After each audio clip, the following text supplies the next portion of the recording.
ఈరోజు ప్లాస్టిక్ గురించి, ప్లాస్టిక్ వాడకాల ఎక్కువ వల్ల మన యొక్క మానవ జాతి ఏ విధంగా ఇన్ ఫ్యూచర్లో మన యొక్క భవిష్యత్తును నాశనం చేసుకుంటున్నామో వాటి గురించి ఈ అబ్బాయి మాటలో చూద్దాం. ఒకసారి ఆలోచిద్దాం మన గురించి, మన భవిష్యత్ తరాల గురించి.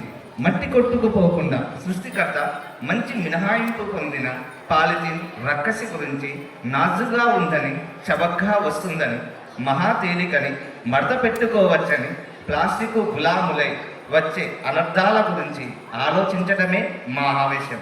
వాడేస్తున్నా, ఇంకేదో వాడేయడానికి ఉపయోగిస్తున్నా, అలా సగటున ప్రతి వ్యక్తి నిత్యం ఒక ప్లాస్టిక్ సంచిని వాడి పాడేసిన అవి 100 కోట్ల పైమాటే.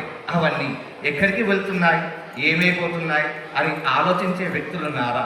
మట్టిలో, నీళ్ళలో, అడవుల్లో, కొండలో, గుట్టలో, ఎడారిలో ఎక్కడ పడితే అక్కడ తిష్ట వేసి మానవ జాతి మడుగడికే ప్రశ్నార్థకం చేస్తున్నాయి.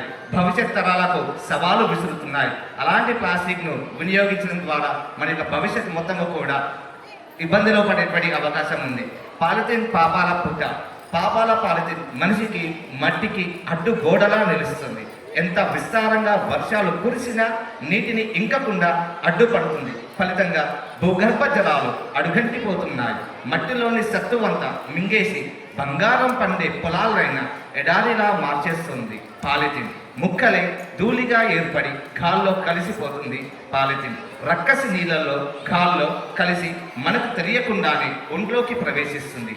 తద్వారా క్యాన్సర్, మూత్రపిండ, శ్వాసకోశ వ్యాధులు, చర్మ సమస్యలు, నాడీ వ్యవస్థ మీద ప్రభావం చూపుతుంది.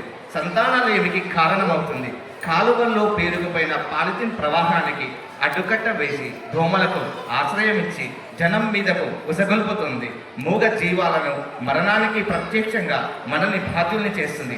మీకు తెలుసా, ప్రపంచవ్యాప్తంగా నిమిషానికి 10 లక్షల సంచులు వాడుతున్నట్లు అంచనా.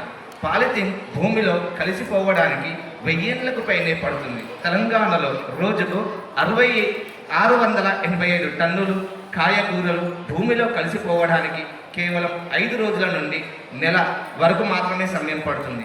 బట్ట సంచులు 5 నెలలు, అరటి తొక్కలు 24 రోజులు, రాలిన ఆకులు 3 నెలల సమయంలో భూగర్భంలోకి కలిసిపోతున్నాయి. బట్ ప్లాస్టిక్ మాత్రం ఎన్నో ఏళ్ళలో తరబడి అదే విధంగా భూమి మీద ఉండి మన మానవానికి సవాలు విసురుతున్నాయి.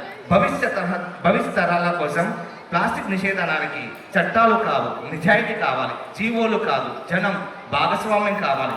దుకాణాల నుంచి సరుకులు మాత్రమే తెచ్చుకుందాం. రోగాల పాలిథిన్ కాదు, ఉచితంగా ఇస్తామన్న పద్ధతి చెబుదాం. రూపాయి ఎక్కువైనా సరే పర్యావరణానికి హాని చెయ్యని సంచులనే వాడదాం. ఉద్యమం ఎక్కడో పుట్టదు, మన నుంచే, మన ఇంటి నుంచే ప్రారంభం కావాలి.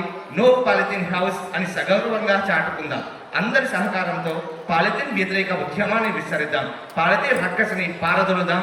మానవాళికి సంతోషకరమైన భవిష్యత్ అవకాశాలు అందిద్దాం. సో ధన్యవాదాలు.